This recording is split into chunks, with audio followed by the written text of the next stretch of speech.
8과 성소와 지성소의 널판과 띠. 출애굽기 26장 15절에서 30절 말씀. 너는 조각목으로 성막을 위하여 널판을 만들어 세우되 각 판의 장은 10규빗, 광은 1규빗 반으로 하고 각 판에 2촉씩 내어 서로 연하게 하되 너는 성막 널판을 다 그와 같이 하라.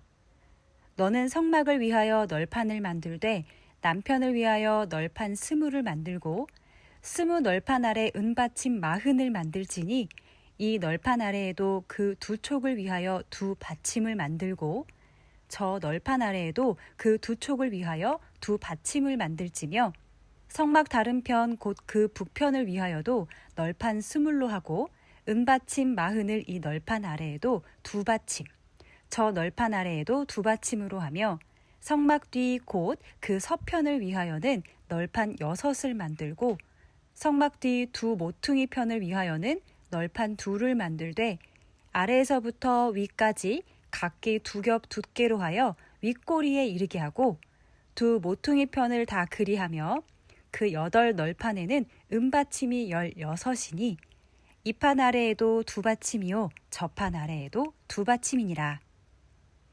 너는 조각목으로 띠를 만들지니 성막 이편 널판을 위하여 5이요 성막 저편 널판을 위하여 5이요 성막 뒤 곧 서편 널판을 위하여 5이며 널판 가운데 있는 중간 띠는 이 끝에서 저 끝에 미치게 하고 그 널판들을 금으로 싸고 그 널판들의 띠를 꿰 금고리를 만들고 그 띠를 금으로 싸라. 너는 산에서 보인 식양대로 성막을 세울지니라. 이는 하나님의 말씀이니라. 아멘. 네, 안녕하세요.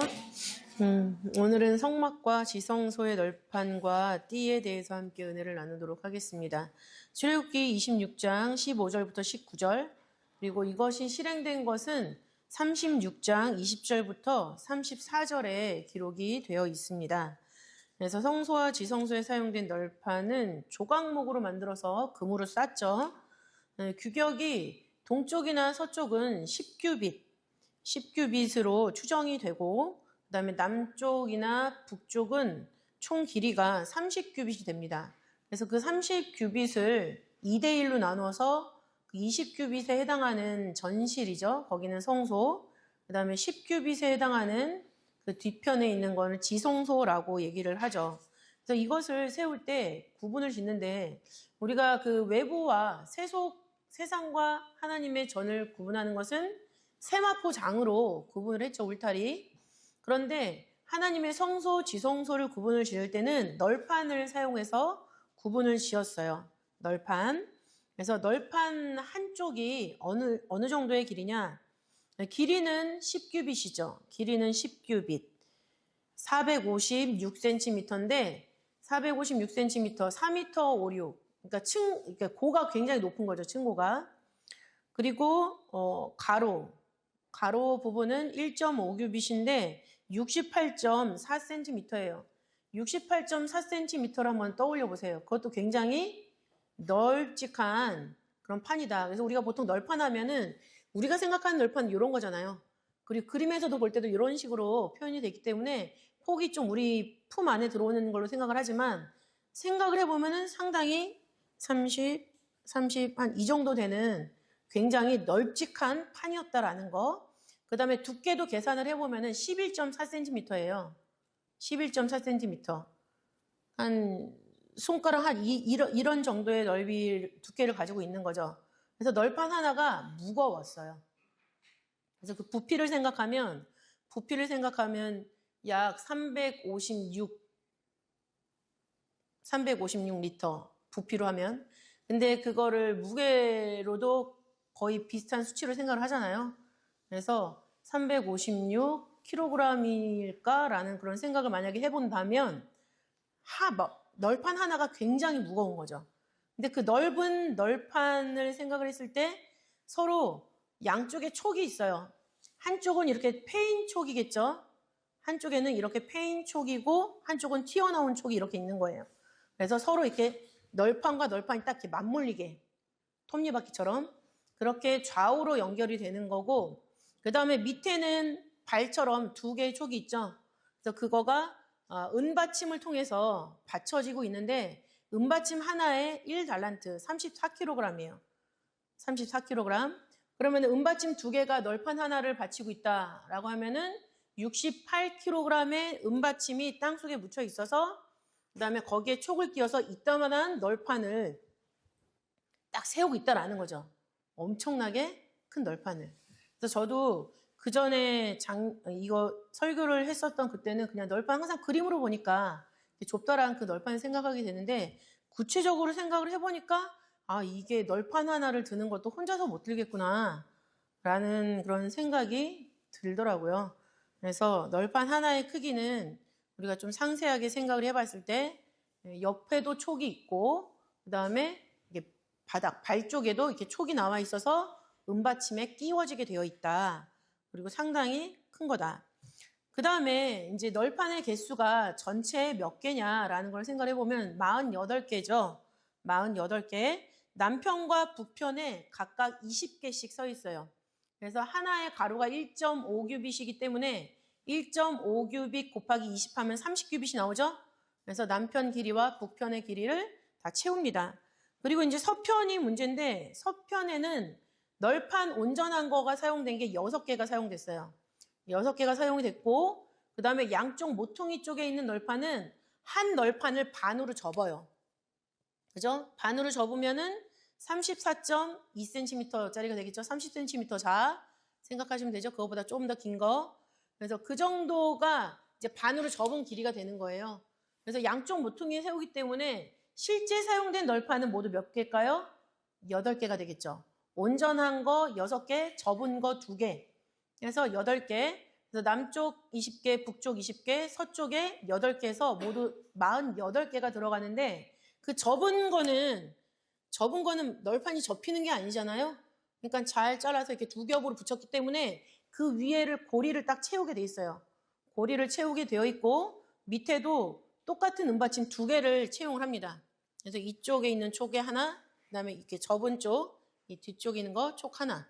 해서 그렇게 사용을 하고 한 널판에 은받침이 2개이기 때문에 48개의 널판이다라고 했을 때는 은받침은 몇 개일까요? 96개겠죠?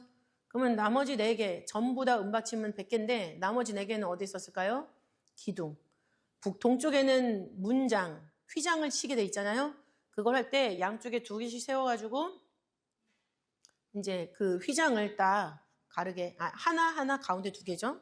그래서 양쪽을 딱 이렇게 가리게 되어 있다라고 말씀을 하고 있습니다. 그걸 상상을 하고 계셔야 돼요. 상상.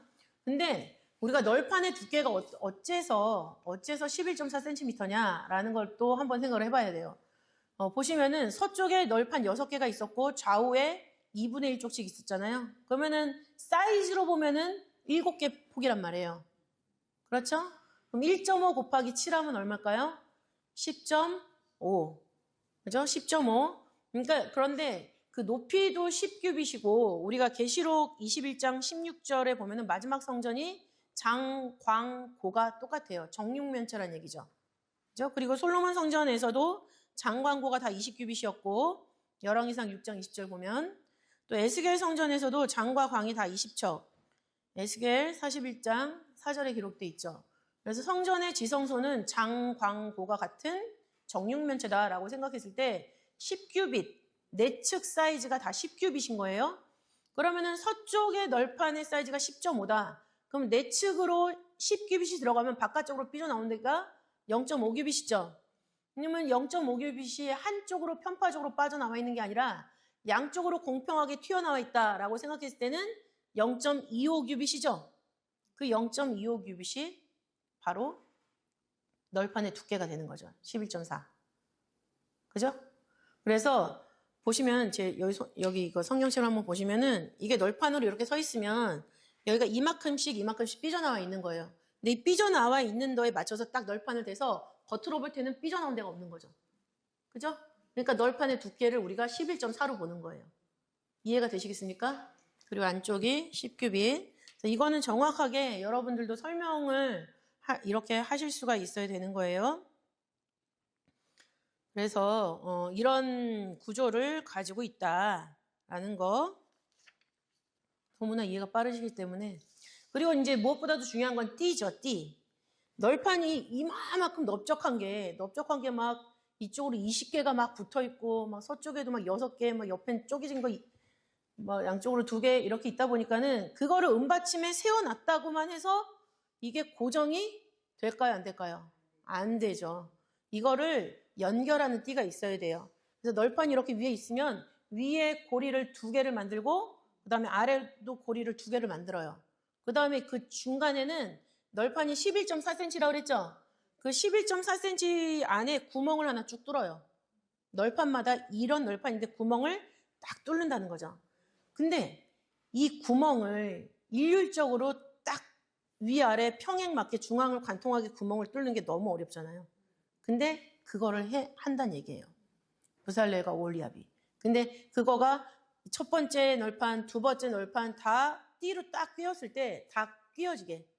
우리는 뭐 맞췄을 때 뭐 막히면 좀 삐뚤어진 거가 나타나잖아요. 근데 그거가 나타나지 않도록 정확하게 그 두께 11.4cm 이 두께에 구멍을 쭉 뚫어야 되고 거기에 띠를 딱 속으로 끼워가지고 절대로 이게 판들이 흔들리지 않게 그렇게 널판들을 세웠습니다.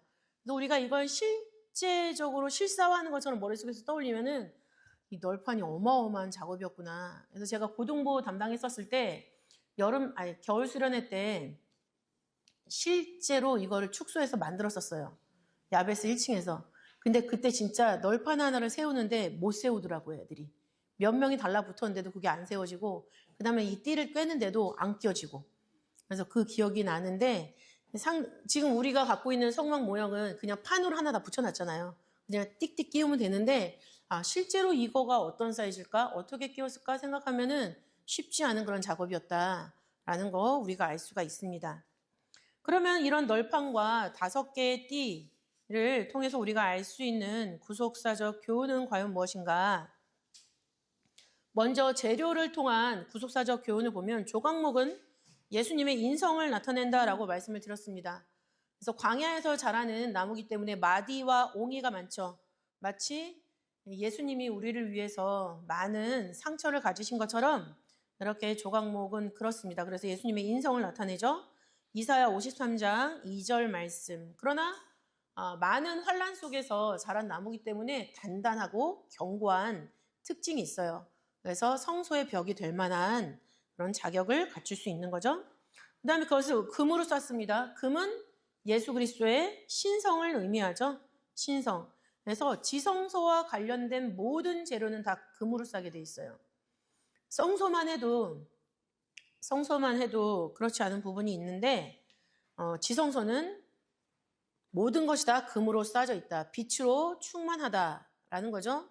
참 빛이신 예수님을 말씀하고 있습니다. 요한복음 1장 4절 말씀을 보시면 예수님 안에 말씀 안에 생명인데 그 생명은 사람들의 빛이라 라고 말씀을 하고 있고 또 요한복음 1장 9절 보시면 참 빛, 곧 세상에 와서 각 사람에게 비치는 빛이 있었나니 라는 말씀으로 예수님이 참 빛, 진짜 빛인 것을 말씀하고 있어요. 그래서 그 빛은 바로 창세기 1장 3절에서 빛이 있으라 첫째 날에 창조된 빛이죠. 그것이 첫째 날에 창조된 빛이 예수님이랑 관계가 있다라는 말씀은 고린도후서 4장 6절에 기록을 하고 있습니다. 고린도후서 4장 6절 말씀 보시면은 빛이 빛이리라 하시던 그 빛이 하나님의 영광을 아는 빛인데 예수 그리스도 얼굴에 있다라는 설명이 있습니다. 그래서 예수님의 빛을 비치게 되면은 하나님의 영광을 알게 돼요. 하나님의 영광을 알면 기본적으로 사람이 두렵고 겸손해지죠. 근데 그게 하나님의 영광을 아는 빛인 줄 모르고 그냥 여상한 빛과 뭐 무슨 차이가 있냐라고 생각하면은 섣부르게 행동을 하게 되는 거예요. 그 다음에 세 번째 재료는 은이죠. 은받침. 은은 지난 시간에도 공부를 했습니다. 첫 번째 예수 그리스도의 성결을 말하죠. 예수 그리스도의 성결. 로마서 1장 4절 말씀 보시면은 예수님을 성결의 영이시라고 말씀을 하고 있는데 이 성결은 하나님이 사랑하시는 성전에 대해서 사용을 하고 계세요. 그래서 말라기 2장 11절 말씀 보시면은 여호와의 사랑하시는 그 성결. 그래서 하나님의 사람들을 성전이라고 말하는데 그 사람에게 부여하신 성전이 된 사람에게 부여하신 그것을 바로 하나님이 사랑하시는 성결이라고 말씀을 하고 있습니다. 또 이 성결은 언약을 체결하기 전에 분명히 우리가 만들어져 있어야 되는 모습이에요. 그래서 출애굽기 19장 10절 말씀 보시면은 언약을 체결하기 전에 하나님이 오늘과 내일 그들을 성결케 하며, 그래서 성결할 것을 요구하고 계세요. 내가 성결하지 않으면 하나님 언약을 내 안에 새길 수도 없고 언약을 지고 갈 수도 없고, 일단 내가 하나님께서 나에게 주신 어떤 말씀이 있어서 내가 그 사명을 한다라고 했을 때는 하나님 나를 성결하다고 인정을 일단 해주신 거예요. 나는 지금 힘들지만 하나님이 나의 성결을 인정해 주셨다. 그럼 기뻐해야죠. 기쁘게 감당을 할 수가 있는 겁니다. 그 다음에 세 번째는 대제사장의 관 위에 청색으로 끈 매저 정금패가 있는데 그 정금패에 여호와께 성결이라고 새겨져 있습니다. 출애굽기 28장 36절.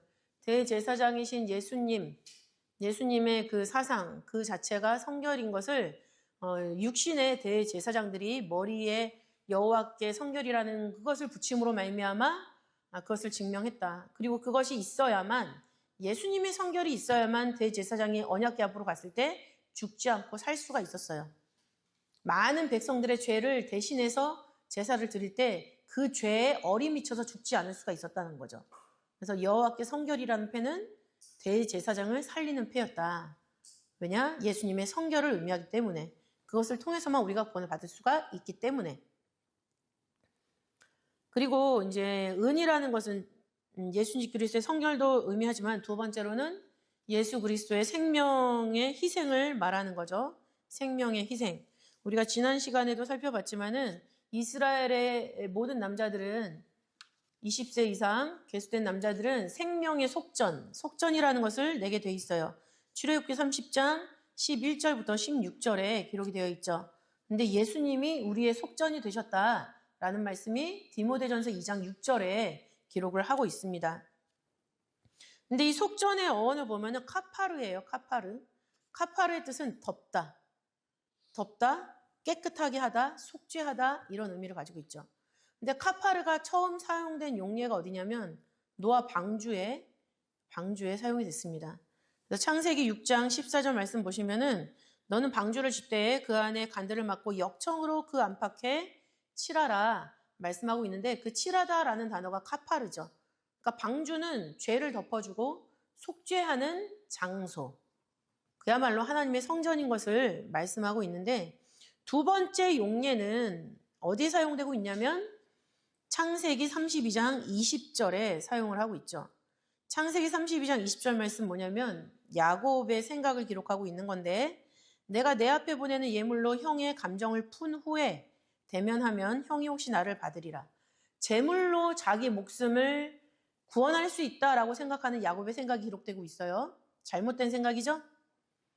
시편 49편 6절부터 8절 말씀 보면은 아무리 재물이 많아도 자기 생명을 구원할 수 없다라는 말씀이 기록되어 있습니다. 근데 여기서 형의 감정을 푼 후에, 풀다라는 단어가 카파르예요. 그러니까는 재물을 가지고 형이 나를 용서하게끔 만들겠다라고 했을 때 그 풀다라는 거가 바로 카파르. 그러나 성경은 돈으로는 할 수 없다. 그리고 실제 야곱이 형의 용서를 받아낸 거는 하나님과의 싸움에서 인내를 가지고 끝까지 버텼기 때문에, 하나님의 위엄이 먼저 앞서 가셔서 에서의 마음을 움직이셨기 때문에 야곱이 구속의 역사를 계속 짊어지고 갈 수 있었던 거죠. 우리의 삶도 마찬가지입니다. 우리는 이 정도면 뭐가 해결이 되겠지? 라고 여러 가지를 생각을 하고 방법을 강구하지만, 먼저는 하나님 앞에 내가 어떻게 이런 상황을 극복할 수 있는지, 내가 어떻게 이 상황을 풀어갈 수 있는지 먼저 하나님과 씨름을 통해서 응답을 얻어야만 그 하나님이 해결해 주시는 거예요. 그렇게 해결해 주셨을 때 진짜 어제와 오늘이 다른 그런 삶을 살 수가 있는 거죠. 그래서 카파르가 이렇게 두 번이 사용이 되고, 있다라는 거 기억을 하셔야 되고요. 그 다음에 이제 재료에 대한 구속사적 교훈은 이렇게 예수님의 구속 사역과 연결을 해서 생각을 해볼 수가 있고요. 역할과 사명에 대한 구속사적 교훈을 살펴보도록 하겠습니다. 은받침의 역할은 그 무거운 널판을 받치고 있는 거죠. 만약에 부피와 무게를 동일시한다면 널판 하나의 무게는 156kg이에요. 아니 356kg. 가로 세로 높이 다 곱해버리면.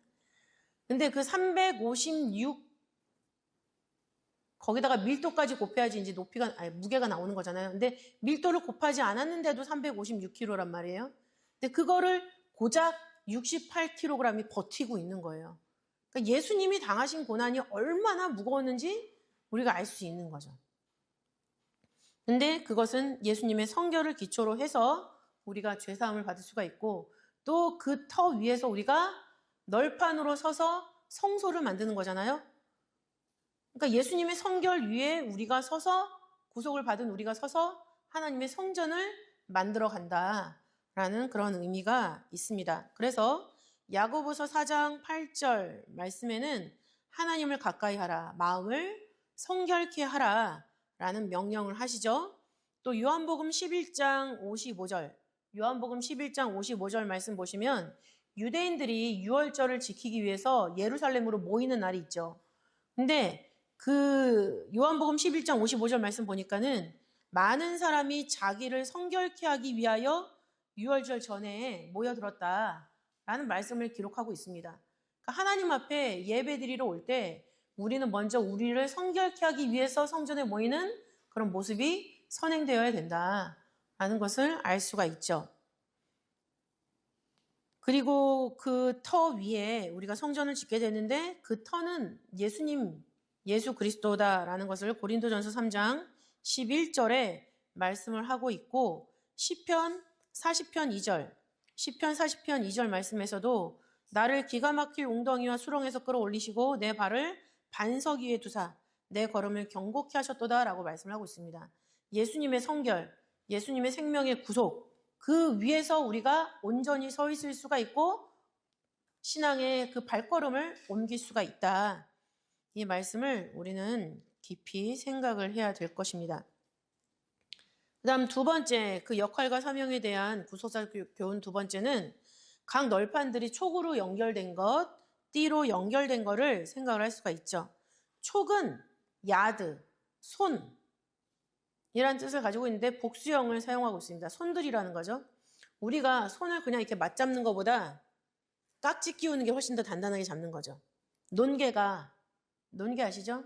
논개가 그 일본 적장을 딱 끌어안고 몸을 던져서 적장을 죽였잖아요. 자기도 죽지만. 그때 어떻게 했어요? 그 가락지를 양쪽에 다 나눠 끼고 깍지를 껴서 그 가락지를 딱 채웠어요. 절대 안 풀어지게. 그렇게 하고 뛰어든 거예요. 그러니까 그런 것처럼 야드, 널판끼리 이렇게 서로 끼워지고 낑기고 하는 그런 것들은 손가락 깍지 끼는 것처럼 절대로 빠지지 않게 서로 끼운 거죠. 그러니까 여기 있는 우리 하나님 말씀의 구속의 뜻을 맥락을 알고 현재를 아는 사람들은 그 깍지 끼는 것처럼 서로 연결이 되어 있는 거예요.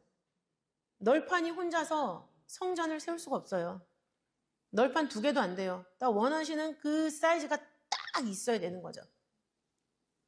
근데 그 연결은 손끼리 깍지 끼운 것처럼 절대 풀리지 않은 그런 것으로 연결이 되어 있는 것이다. 이것은 바로 예수 그리스도 안에서의 성도의 연합. 그 연합의 최고봉을 우리에게 알려주는 거가 띠죠. 띠. 5개의 띠.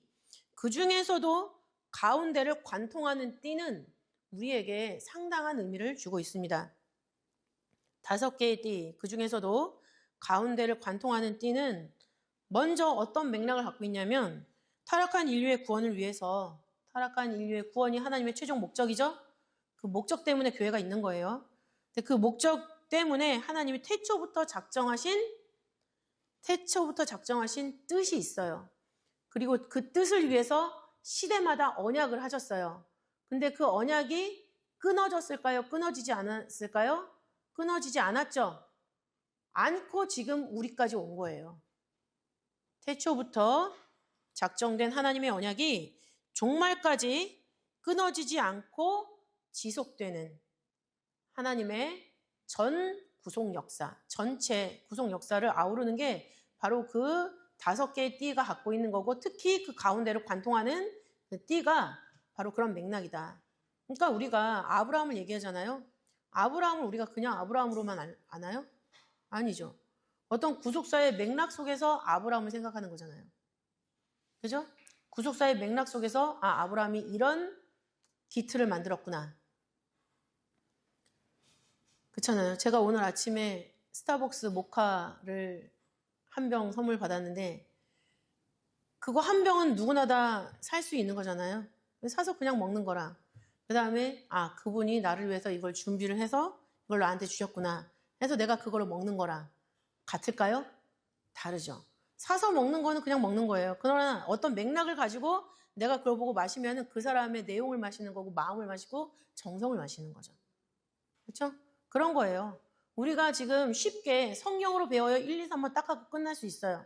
근데 제가 굳이 주구장창 이렇게 구속사에 대한 얘기를 갖다가 계속 해 나가는 건 뭐냐면, 구속사의 맥락 속에서 우리가 띠를 이해해야 되고, 구속사의 맥락 속에서 성막의 널판을 알아야 되기 때문에 이렇게 얘기를 하는 거잖아요. 그리고 그 맥락을 알아야지 내 삶의 맥락이 정해질 수가 있어요.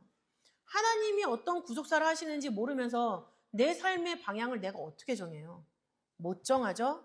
우리 자녀들한테도 어떤 식으로 신앙생활을 해야 된다 가르칠 수가 없어요.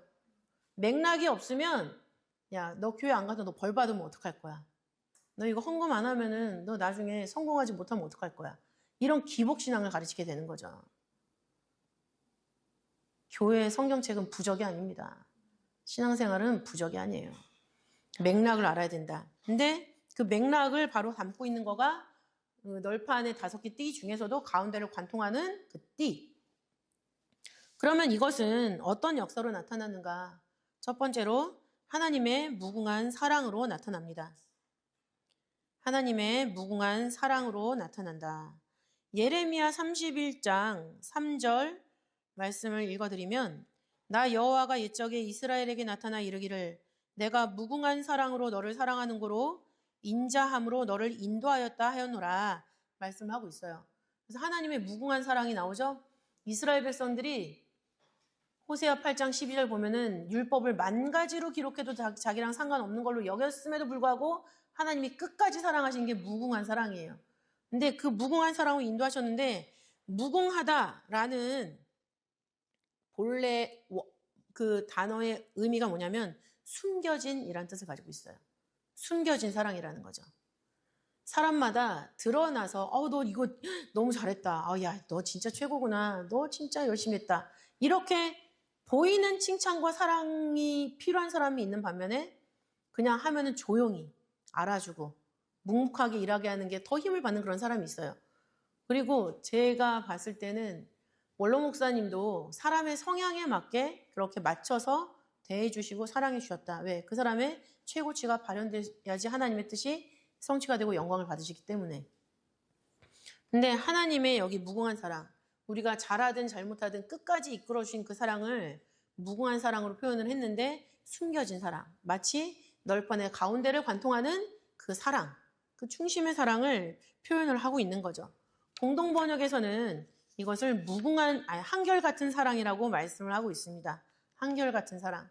그리고 이사야 45장 15절, 이사야 45장 15절 말씀 보시면, 구원자 이스라엘의 하나님이여 진실로 주는 스스로 숨어 계시는 하나님이시니이다 말씀하고 있는데, 하나님이 어디 동굴 안에 들어가 계시는 거를 표현한 게 아니라 이것은 우리도 모르게 우리를 도와주시는 하나님을 표현하는 말씀이에요. 이사야 45장 15절 말씀을 공동 번역으로 읽어드리면, 하나님께서 너도 몰래 너를 보살피셨다. 이스라엘 하나님 구세주께서 너를 보살피셨다. 하나님이 우리를 음으로 양으로 도와주시는 거죠. 보이는 사랑이 필요할 때는 보이는 사랑도 주시지만 항상 한결같이 보이지 않는 그 사랑의 그 중심은 하나님이 절대로 변하지 않는다는 얘기예요. 나를 향해서 회초리를 들 때도 그 중심에는 뭐가 있습니까? 사랑이 있다라는 거죠. 그래서 스바냐 3장 17절에서는 너를 잠잠히 사랑하시며, 잠잠히 사랑해 주시는 그 사랑, 은근한 사랑, 그죠? 마음이 따뜻해지는 사랑이죠. 그래서 그 중간을 관통하는 것은 구속사의 하나님 구속사의 전 역사인데 그거를 움직이는 원동력 첫 번째가 하나님의 무궁한 사랑. 그다음에 두 번째는 예수 그리스도의 십자가 사랑이죠. 예수 그리스도의 십자가 사랑. 이 보이지 않는 하나님의 사랑을 처음으로 드러냈던 현장이 예수님의 십자가예요. 그래서 로마서 5장 8절에서는 그리스도께서 우리를 위하여 죽으심으로 하나님께서 우리에 대한 자기의 사랑을 확증하셨느니라. 우리에 대한 하나님의 무궁한 사랑을 십자가에서 드러내시고 증명하셨어요. 그래서 그 가운데를 관통하는 것은 하나님의 무궁한 사랑이지만 그 무궁한 사랑이 절정으로 나타난 예수 그리스도 십자가 사랑이기도 하다는 거죠. 그 다음에 세 번째, 가기 전에 그래서 이제 하나님의 사랑에서 우리를 끊을 수가 없다라는 표현이 로마서 8장 39절에 있죠. 예수 그리스도 안에 있는 하나님의 사랑에서 우리를 끊을 수가 없다. 널판의 가운데를 관통하는 띠는 절대로 부러질 수가 없는, 끊어질 수 없는 그런 띠. 그 다음에 세 번째, 그 띠는 또 어떤 힘이냐. 시대를 초월해서 신구약 성경의 통일성을 이루게 하는 성령의 역사입니다. 시대를 초월해서 신구약 성경의 통일성. 신구약 성경의 통일성이라는 건 뭐냐면 영혼 구원이에요. 베드로전서 1장 9절에 있죠. 우리의 믿음의 결국 곧 영혼의 구원이다 라고 말씀하고 있습니다. 우리가 믿음 생활하는 거는 영혼을 구하기 위해서 믿는 거잖아요. 그죠? 이 세상에서 7, 80년 살면서 건강하게 잘 먹고 잘 살려고 믿는 거 아니에요. 80년만 딱 살고 말겠다. 그 이후에는 내가 평생을 벌받아도 상관없다. 라고 하면 차라리 세상에 나가서 이렇게 벌면서 이렇게 사는 게 훨씬 더 즐겁고 재밌을 거예요. 그러나 그러기 위해서 사는 건 아니잖아요. 영벌이 있는데 영벌. 마태복음 25장 46절에 보면은 죄인들은 영벌에 들어가고 의인은 영생에 들어간다 그랬죠? 영생의 반대말은 영벌. 영원히 벌받는 세계가 준비되어 있어요. 그렇기 때문에 인생의 경험의 찰나와 같은 이 7, 80을 사는 우리가 이 인생에서의 선을 행함으로 고난받는 것을 선택을 하는 거죠. 그랬을 때 영원한 생명을 누리면서 즐겁게 살 수 있으니까. 그래서 그 영원한 생명이라는 통일성, 그거를 이루게 하시는 성령의 역사를 의미한다. 그러니까 하나님이 무궁한 사랑으로 우리에게 보여주셨고 예수님의 십자가 사랑으로 절정을 치셨고 예수님이 가신 다음에 우리한테 뭘 보내주셨어요? 성령을 보내주셨어요. 성령을. 성령 하나님이 우리에게 하시는 일이 뭘까요? 요한복음 15장 26절을 다 같이 찾고 읽겠습니다. 요한복음 15장 26절 말씀.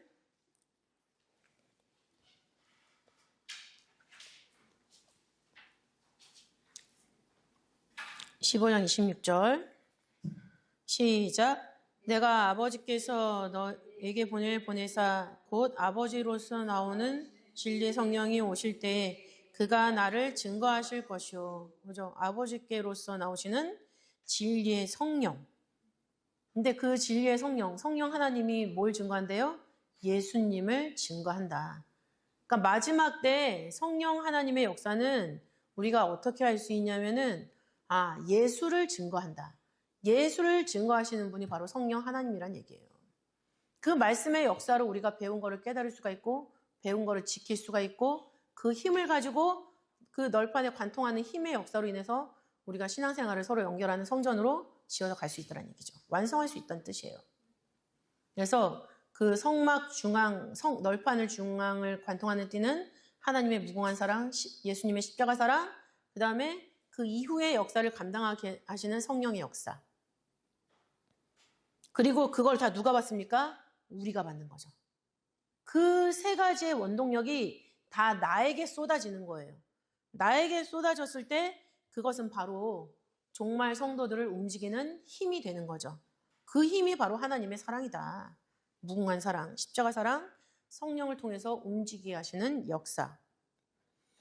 그래서 요한일서 4장 10절 말씀 보시면 하나님이 우리를 사랑했기 때문에 예수님을 주신 거다 말씀하고 있어요. 하나님이 우리를 사랑했기 때문에 우리 죄를 위하여 화목제로 그 아들을 보내셨다. 그리고 그 사랑을 먼저 사랑, 하나님 먼저 사랑이라고 얘기를 하죠. 요한일서 4장 19절에 기록을 하고 있습니다. 그리고 그 구원의 선물을 따라서 우리가 일꾼이 되었음을 에베소서 3장 7절에 말씀을 하고 있죠. 그래서 하나님의 일꾼으로서 지금 여기 앉아 계신 분만 해도 널판이 11분이시네요. 11장의 이 널판이 서로 연결이 되어 있는데 이 연결해서 일을 할 때 일을 하는 것도 중요하지만 그 위에 사랑의 띠를 매라 라고 말씀하고 계세요. 골로새서 3장 14절이죠. 이 모든 것 위에 사랑을 더하라. 이는 온전하게 매는 띠니라. 우리가 어린이구역 성교에서 신앙 전수로에서 여기 일을 할 때 혼자 버티고 있기도 사실 힘들어요. 생각을 해보세요. 356kg이라니. 거기다 밀도 3점 얼마라고 곱하면 훨씬 더 커지겠죠. 혼자 내가 신앙생활을 하는 것도 힘들어. 나한테 뭐 하라고 하지 마. 그냥 이대로 그냥 내버려둬. 이런 말 많이 한단 말이에요, 우리가. 그러나 우리가 서로 연결돼 있다라는 거. 또 그 중간을 하나님의 사랑과 예수님의 사랑과 성령의 역사가 관통하고 있다라는 거를 생각했을 때 그 사랑의 띠로 우리가 온전하게 매어야 된다라는 것을 골로새서 3장 14절에서 말씀하고 있는 거예요. 공동번역에서는 그뿐만 아니라 사랑을 실천하십시오. 사랑은 모든 것을 하나로 묶어 완전하게 합니다. 이렇게 말씀을 하고 있습니다. 사랑하면 용서할 수가 있죠. 사랑하지 않으면 용서가 안 되는 거예요. 저는 여러분들을 사랑합니다. 로마서 내가 사랑하지 않는 것처럼 여러분들이 생각할까 봐 사랑해요. 전 좀 친데레과라서. 자, 로마서 12장 9절부터 11절 찾고 읽어볼게요. 그러면 사랑을 실천할 때 어떻게 하는 것이 그 사랑을 실천하는 것인가? 중요하죠. 어떻게 사랑을 실천할 것인가? 로마서 12장 9절부터 11절 말씀.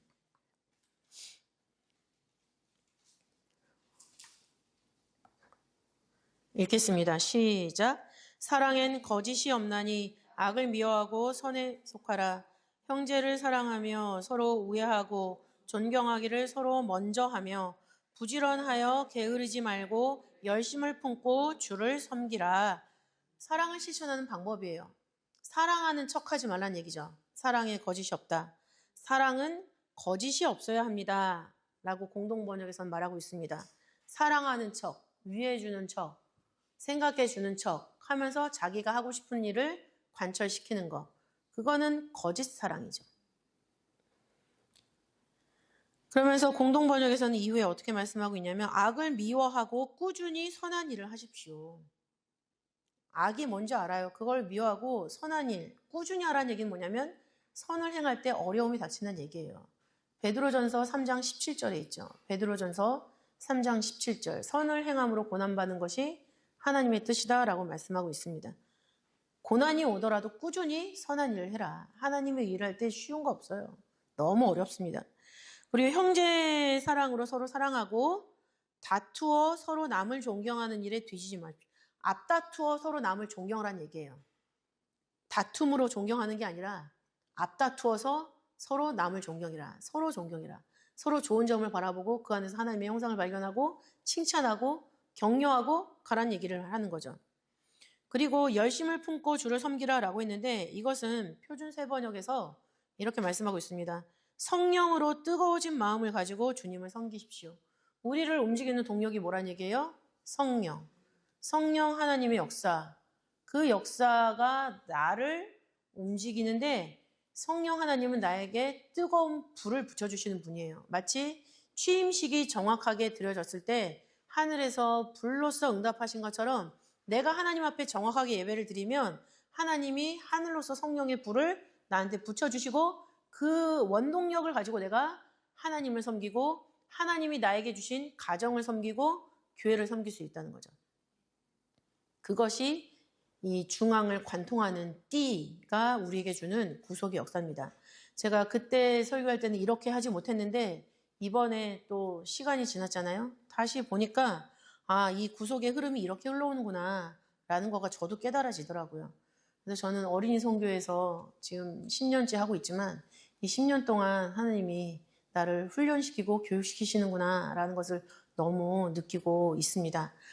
너무 감사한데 우리 선생님들도 저랑 10년 풀로 같이 하신 선생님들도 계시고 중간부터 같이 하신 선생님들도 계시잖아요.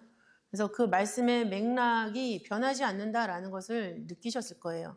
그것은 제 맥락이 아니라 성경에 기록된 맥락이고 하나님이 열어서 보여주셨기 때문에 저도 증거할 수가 있는 거죠. 또 그 말씀대로 저도 살아야 하고 또 저에게 맡겨주신 기간이니까 우리 선생님들도 같이 그런 맥락 속에서 같은 방향과 목적을 가지고 살기를 원합니다. 그래서 그렇게 됐을 때 우리가 일관성 있는 성경, 신구약의 통일성 있는 모습을 보여줬을 때 그걸 보면서 아이들이 학습하는 거예요. 아, 하나님은 정확하시구나. 틀림이 없으시구나. 일관되시구나. 반드시 이루시는구나. 그것을 우리가 해야 되는구나. 라고 생각하면서 아이들이 성장한다는 거죠. 그게 아이들의 신앙의 가치관이에요. 은받침 위에 서 있는 든든한 널판과도 같은 우리 아이들이 되는 거죠. 그래서 그런 믿음의 모습을 가지고 끝까지 교회를 위해서 하나님 말씀의 뜻을 위해서 또 어린이구역 성교회를 위해서 충성하시는 선생님들이 되시기를 바라겠습니다. 기도하겠습니다. 사랑이 많으신 아버지 하나님 감사드립니다. 아버지께서 우리를 붙잡아 주심으로 말미암아 성막의 널판으로 세워주시고 아버지 서로 간에 정말 촉으로 연결될 수 있도록 인도하시고 또한 무엇보다도 저희들의 이러한 연합이 아버지 예수 그리스도의 구속의 은혜의 터 위에 세워졌다라는 것을 다시 한번 깨닫게 하신 은혜를 감사드립니다. 이 무궁한 하나님의 사랑이 아버지 성령의 역사로 우리를 지금도 붙들고 있다라는 것을 생각할 때 아버지 하나님 저희들 아무것도 한 것이 없고 또한 하나님의 일을 하면서 아버지 스스로의 공을 내세울 때도 있었지만 아버지 몰라서 그런 것이 오니 아버지 하나님 용서하여 주옵시고 이제 후로는 하나님 말씀의 뜻을 아버지 정말 성취하기 위하여서 저희들 아버지께서 걸레로 쓰시든 아버지 또한 귀한 곳에 어떠한 성물로 쓰시든 그 모든 것이 말씀의 뜻으로 쓰였다면 그것으로 만족할 수 있도록 인도하시고 아버지 그렇게 하나님 말씀의 뜻에 일관되게 순종하는 우리들의 모습을 통해서 우리의 아이들도 하나님을 정확하게 깨닫고 하나님 앞에 순종하는 방법을 배울 수 있도록 인도하여 주시옵소서. 하나님께 순종하는 아이들로 자라나갈 때 아버지 하나님 그 아이들 앞에 하나님께서 찍어 놓으신 삶에 아버지 정말 시간표가 있고 아버지 그 내용들이 있는 줄 아오니 그 내용에 우리 아이들이 정확하게 밟고 지나갈 수 있도록 도와주셔서 아버지 하나님 세상에 영향력 있는 사람 또한 하나님 말씀의 일에 아버지 분명히 사용되고 적재적소에 아버지 말씀의 오른손에 붙잡혀 사용되는 우리의 자녀들이 될 수 있도록 인도하여 주시옵소서. 그 일을 위하여서 저희들 생명 바쳐 충성할 수 있도록 인도하시고 아버지 저희들의 생명을 갈아서 새로운 생명을 얻으시고자 하시는 하나님 말씀의 뜻만이 성취될 수 있도록 인도하여 주시옵소서. 아버지 주신 말씀에 감사하여 봉헌합니다. 아버지 작은 봉헌으로 말미암아 저희들의 전부를 바치오니 아버지 하나님 저희들 거짓된 하나님께 대한 사랑이 아니라 하나님께서 우리를 진실되게 사랑하셨사온데 우리도 하나님 앞에 진실된 사랑하는 마음으로 이 전부를 바치는 귀한 복된 시간이 되게 하여 주시옵소서. 감사드리오며 사랑이 많으신 예수님 이름으로 감사 기도 올려옵나이다. 아멘.